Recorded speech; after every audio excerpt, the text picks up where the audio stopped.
I'm here with the kids. We're in the car. What are you laughing at? You say cheese? Cheese.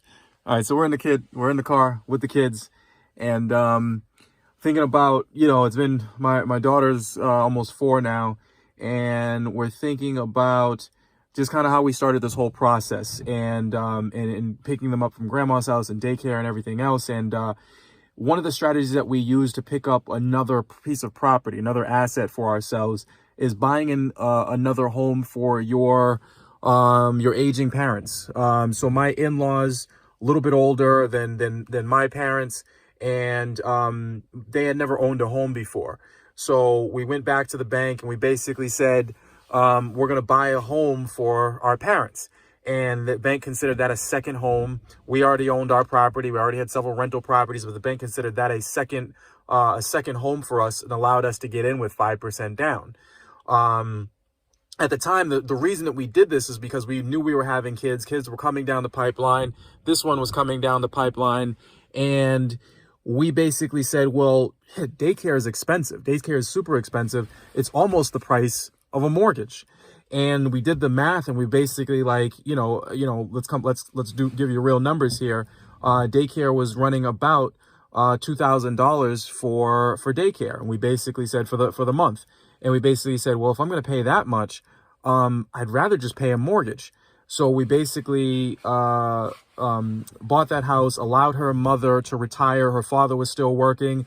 That's how they paid for food and everything else. And we basically just paid the mortgage while her mother stayed home and watched our children. And the benefit of that is because we knew we were going to have a second one, obviously coming down the pipeline as well. But somewhere along the lines, we decided that we wanted to not just keep our daughter at home, and she wanted to be, we wanted her to get her out with the other kids and socializing and everything else. So she goes to daycare. And then when she went to daycare, our son started going to grandma's house. And now he's going to be going to daycare, pretty soon as well. So we're about 4 years into this thing, and we're basically replaced grandma with daycare. And now my son is going to be going to daycare. So we have a couple different options with the house. We can basically just kind of kick these old people out now and basically say, we don't really need you anymore. Or we can, option number 2 is both kids go to daycare or school when, in a couple of years when my daughter goes to school, and they go to, grandma's house on the weekend. So we never have to watch our kids ever. And that's a good thing as well.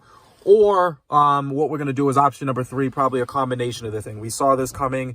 We saw it coming 4 years down the road now. We knew we were going to run into this hurdle where, what do we do when it's a great deal when grandma's taking care of the kids and we're not paying for daycare, where, somebody else is a family member of ours is taking care of our kids. You guys are being really quiet right now. That's good. I appreciate that. But what we're going to do is we're going to do a combination of 2. We're going to refinance the mortgage, stretch everything back out over 30 years. Interest rates have also dropped as well.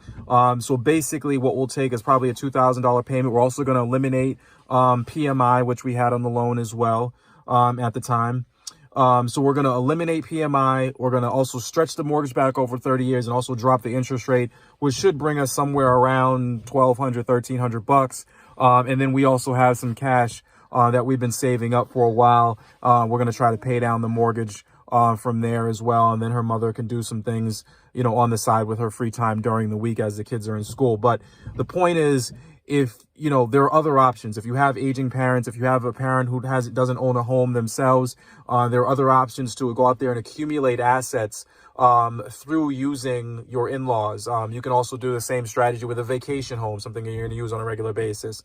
And a few other different strategies as well. But, for people who, would like to use this strategy, please don't take my numbers to heart.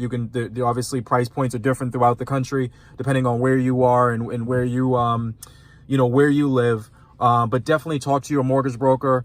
If it's a strategy you'd like to use, talk to your mortgage broker about buying a second home or a home for parents or aging parents, or, tell the mortgage broker about your situation. There are a ton of programs out there similar to the one that we used to buy another asset. Now we have an asset, to tell you the truth, that has appreciated by I would say nearly $100,000 since we purchased it as well. So it's been not only just a daycare coverage for us, but it's also been a, an asset that's also built a little wealth for us as well. So hopefully it'll help some of you.